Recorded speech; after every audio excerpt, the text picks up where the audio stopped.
How can acquirers and PSPs help remove unfairness and bias in their fraud prevention processes without losing accuracy?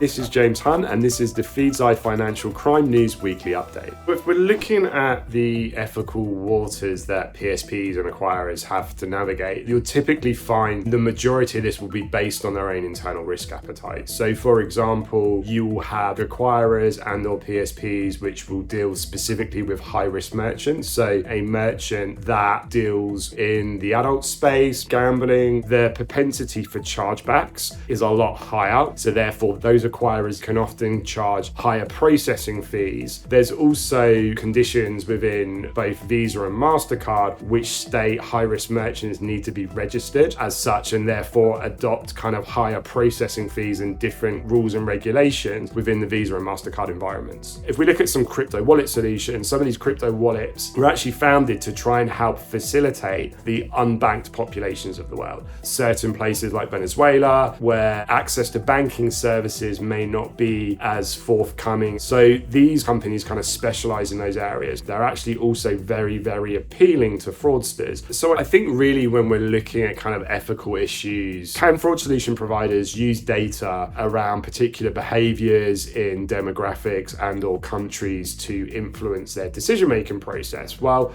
ultimately, in some cases, some fraud solution providers will use what is called consortium-based models to influence the outcome or a decision of a transaction, where they will constantly look at patterns and trends over certain periods of time to determine whether or not the transaction is risky. Consortium data is essentially a central data pool where decisions are made. So if I look at this from a modeling context, all of a particular fraud provider's transactions will flow through their system, they'll flow through a single model, and then that model will look at those transactions to determine what is good and what is bad, and it will use all of that data to decide an outcome on whether or not it believes that transaction to be fraudulent. The downside to kind of using that approach is that they often require very extensive rule sets to make sure that false positives are kept to a minimum. I think those fraud solutions which are good at being able to predict good and bad behavior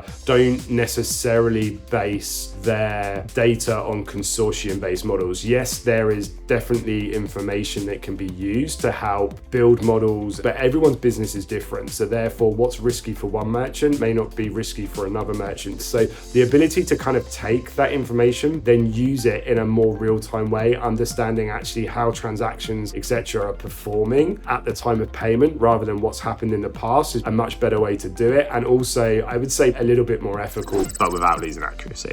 Just because a certain postcode is well known for fraud doesn't mean that every single resident is going to be facilitating fraudulent transactions. We would create what we call feature plans, which is where we take known fraudulent features from other customers across the globe and use those features to create custom models, to being able to not just take in learnings from the past, but actually being able to base decisions on things such as real-time data analytics. What we're physically seeing from consumer behavior today is incredibly important. What are your concerns with treating customers fairly and without any bias? Why don't you drop us a note in the comments below? Thanks for watching, and that was your Feedzai Weekly Update.